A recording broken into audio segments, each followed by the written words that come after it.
آل محمد اما بعد فقد قال اللہ تعالی فی کتاب الحکیم وهو قوله الحق بسم اللہ الرحمن الرحیم فاقم وجہک للدین حنیفا۔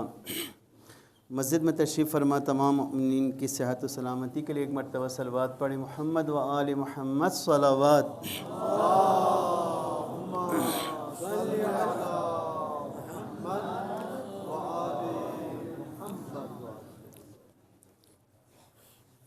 آپ کی خدمت میں عرض کر رہا تھا کہ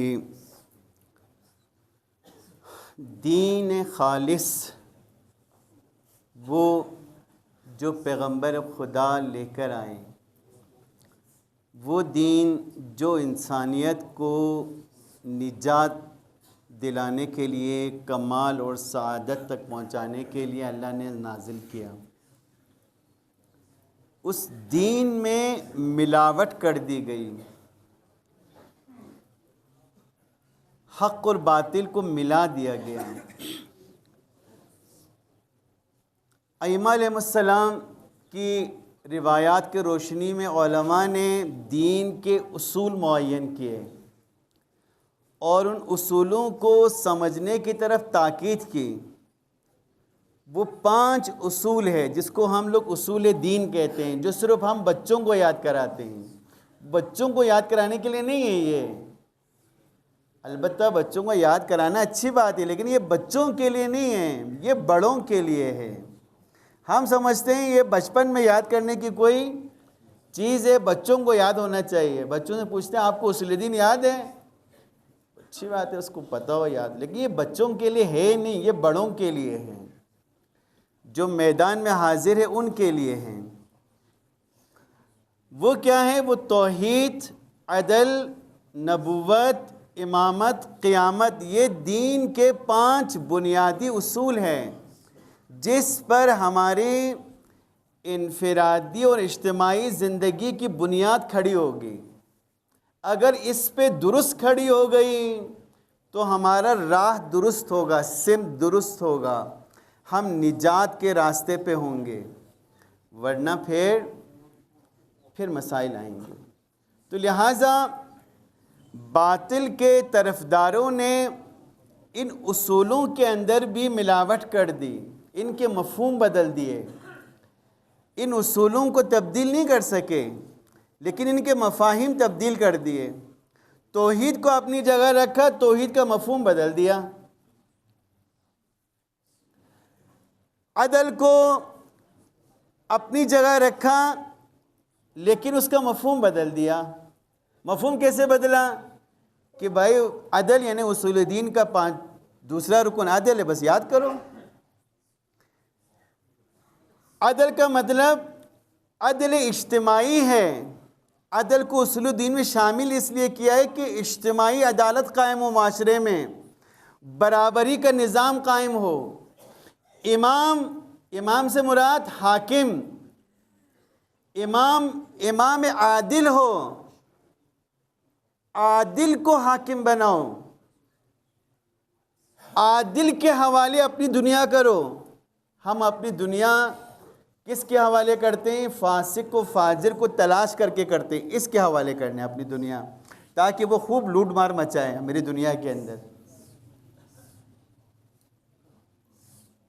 دین کہتا ہے، اصول دین کہتے ہیں عدل یعنی کہ عادل، حاکم عادل۔ عادل صرف یہ نماز پڑھانے والے کے لیے ضروری نہیں ہے۔ ہم یہاں تو بہت زیادہ تھوڑا وہ کرتے ہیں، بھائی فلاں پیش نماز کے پیچھے میں نماز نہیں پڑھتا ہوں۔ اچھا بھائی کیوں نہیں پڑھتے آپ؟ اس لیے کہ وہ عادل نہیں ہے۔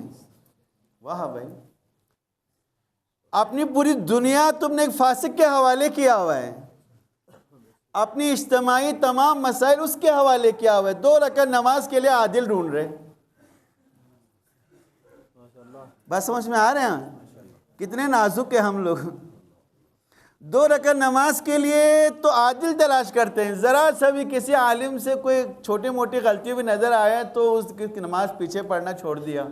کس دن اس نے کوئی، بعض اوقات اشتباہ بھی ہو سکتا ہے، کوئی غلط فیصلہ کر لیا۔ فرض کریں آپ فیصلہ لینے گئے تھے، ان سے غلط فیصلہ ہو گیا، اشتباہ بھی ہو سکتا ہے نا، جان بوجھ کے نہ کیا ہو۔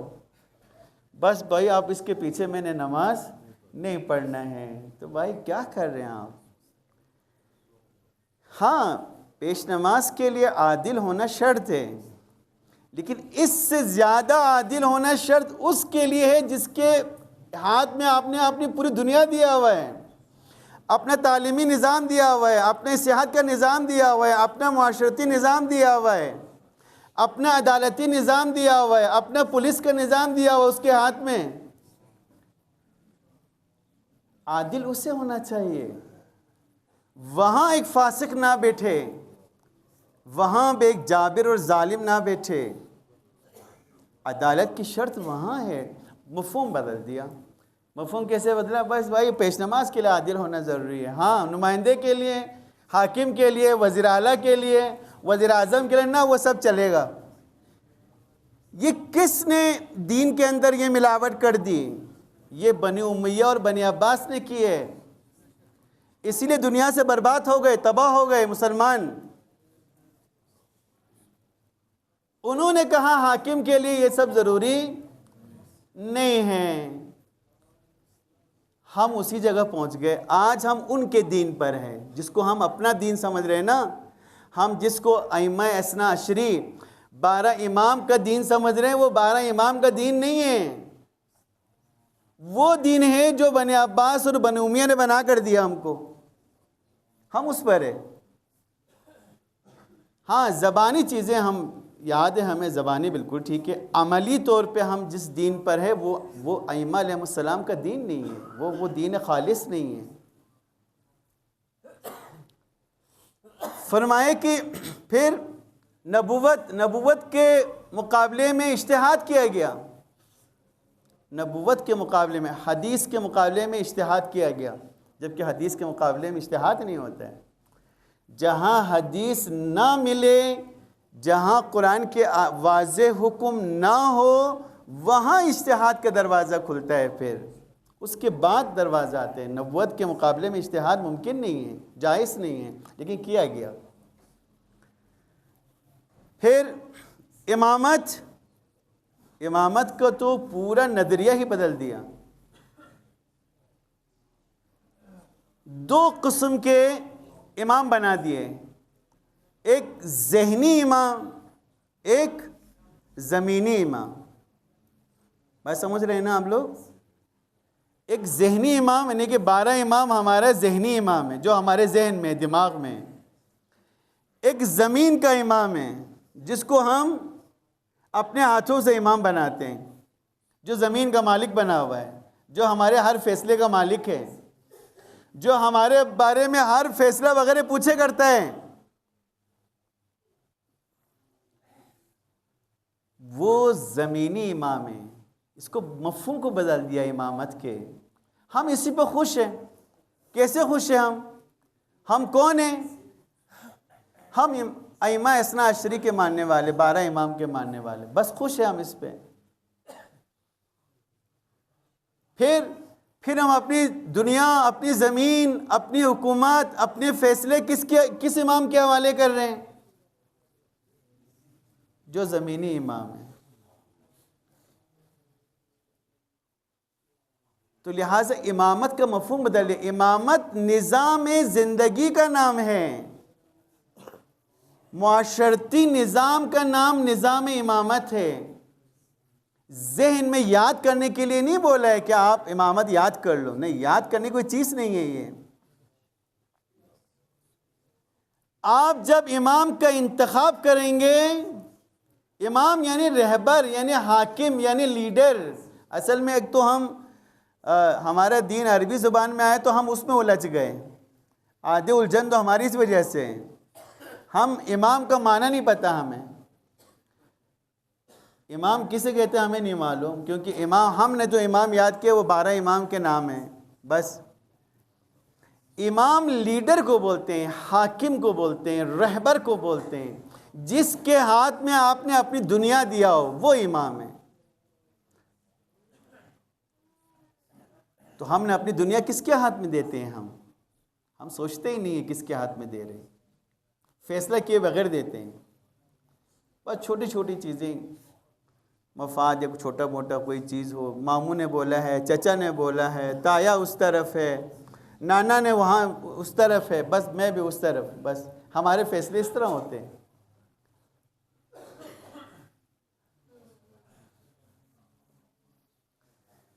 لہٰذا امامت کا مفہوم بدل دیا، امامت یاد کروایا، اور یہ کام سب سے زیادہ بنی عباس نے کیا، امامت میں تحریف۔ بنی امیہ تو امامت کے مقابل آ گیا، کہ وہ بھی اپنے آپ کو امام کہتے تھے۔ آپ کو پتہ ہونا چاہیے تمام بنی امیہ کے بنی عباس کے خلفاء خود کو امام بھی کہتے تھے، خلیفہ بھی کہتے تھے، لیکن بنی امیہ کھل کے امامت کے سامنے تھا، امام کے سامنے تھا، لیکن بنی عباس نے امامت کا مفہوم ہی بدل دیا۔ کہا امامت ذہنی تصور کافی ہے، بس یہ جو آج ہم جس کو سمجھ رہے ہیں نا، یہ بنی عباس کا تیار کردہ امامت ہے کہ تم 12 امام پہ ذہن میں عقیدہ رکھ لو، پھر اپنی دنیا جس کے حوالے کرنے کرو،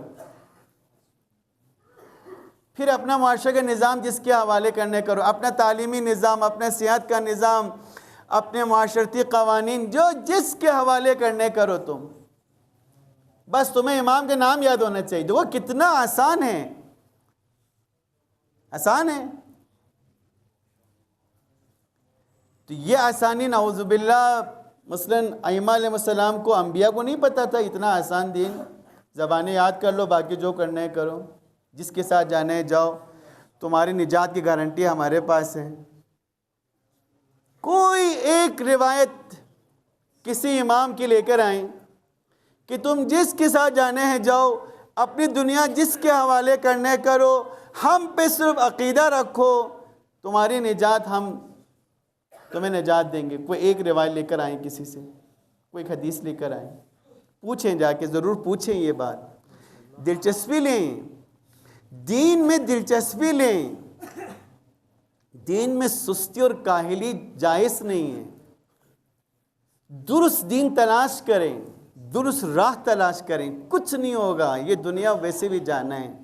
ابھی دیکھیں نا، ہماری جتنی عمر گزر چکی ہے، کتنا لگتا ہے، کتنا گزرے بتائیں؟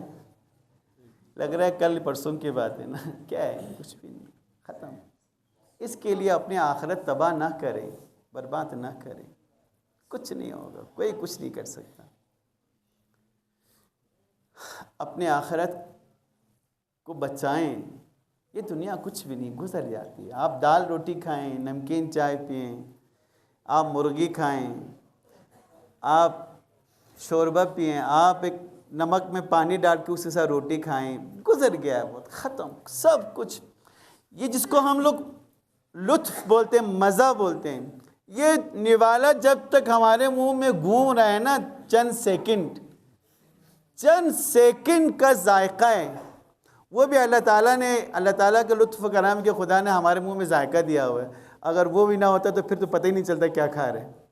لیکن خدا کی کتنا لطف ہے کہ نہ صرف نعمت دی ہے، اس نعمت کو مزہ چکھنے کے لیے ذائقہ بھی دیا، تم اس کا ذائقہ لے کے کھاؤ، دیکھو۔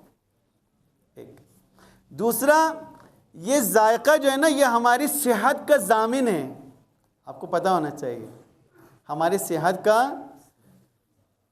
چائے آپ پی رہے ہیں، ذرا سا شوگر اوپر ہو گیا، ایک سپ آپ نے لیا تھا، رکھ دیا، کس نے بتایا آپ کو شوگر زیادہ ہو گیا ہے؟ ذائقے نے بتایا، دیکھو نا۔ چائے یا نمک، آپ نے ایک نوالا کھایا، نہیں میں نہیں کھا سکتا، یہ اس میں نمک بہت، کس نے بتایا؟ دیکھیں نا۔ تو جتنا دیر نوالا منہ میں ہے وہی دنیا ہے، سمجھ لو بس، پھر یہ نگل لیا، ختم، کچھ بھی نہیں، کچھ بھی نہیں۔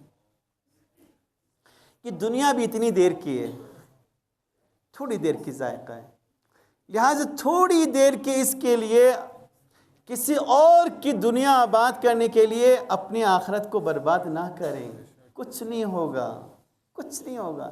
یہ دنیا چلتا رہے گا، بنی عباس، بنی امیہ، آج کل کی سیکولر حکومتیں، یہ آتی جاتی رہے گی۔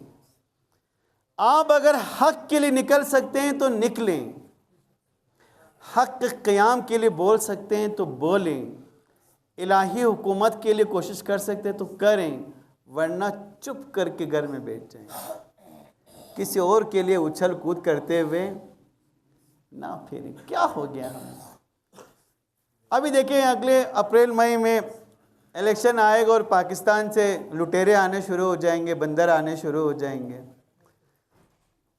گاڑی کے گاڑیاں، موٹر سائیکل کے موٹر سائیکلیں، جا رہے ایئرپورٹ، لے کے آ رہے ادھر حسینی چوک پہ، گراؤنڈ میں، شاہین گراؤنڈ میں، یادگار پہ، پاگل ہو رہے سب۔ کیا ہو گیا ہمیں؟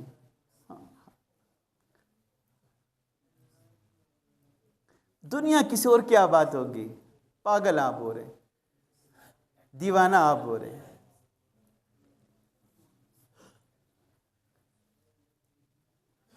اور خوش ہے کہ ہم 12 ائمہ علیہ السلام کے ماننے والے ہیں، اور ہم ان کو مانتے ہیں۔ کہاں مانتے ہیں ہم ان کو؟ ایسا کوئی دین نہیں ہے جو ذہنی امام، ذہنی خدا، ذہنی رسول، ذہنی اسلام پہ آپ کو نجات مل جائے، ایسا کوئی دین نہیں ہے۔ عملی کرنا ہوگا ان کو۔ ابھی ہم نے تشہد پڑھا نا، بس یہیں پہ رکھ کے انشاءاللہ دعا کرتے ہیں، پھر کل اشہد ان لا الہ الا اللہ وحدہ لا، شہادت پتہ کسے بولتے ہیں؟ شہادت عملی کو بولتے ہیں، زبانی کو نہیں بولتے۔ ہاں، شہود کہتے ہیں جو نظر آ جائے۔ کیا؟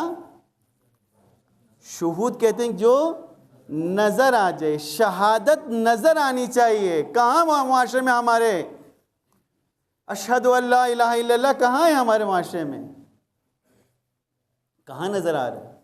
صرف زبان پہ 2 رکعت نماز میں، بس اس کے بعد پھر غائب۔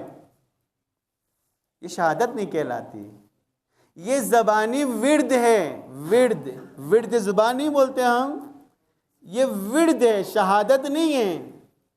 شہادت تب بنے گا جب یہ عملی ہوگا، عملاً باہر نکل کے آپ غیر از خدا کی نفی کریں گے۔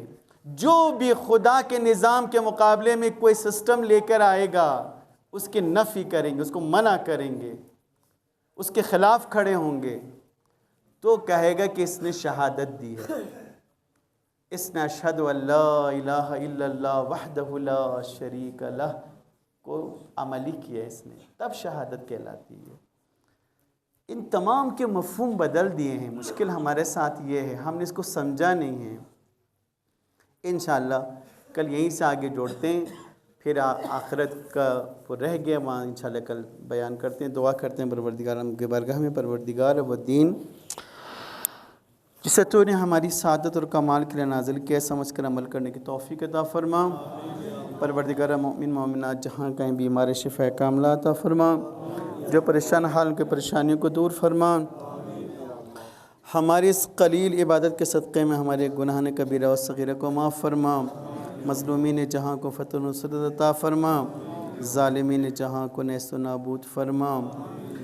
پروردگارہ مظلومین جہان، مستضعفین جہان، دنیا کی تمام ستم رسیدہ انسان اپنے تیرے آخری حجت کے ظہور کے انتظار میں، پروردگارہ اپنے حجت کے ظہور میں تعجیل فرما، ہمیں ان کے اعوان انصار میں شامل ہونے کی توفیق عطا فرما برحمتک یا ارحم الراحمین۔ تمام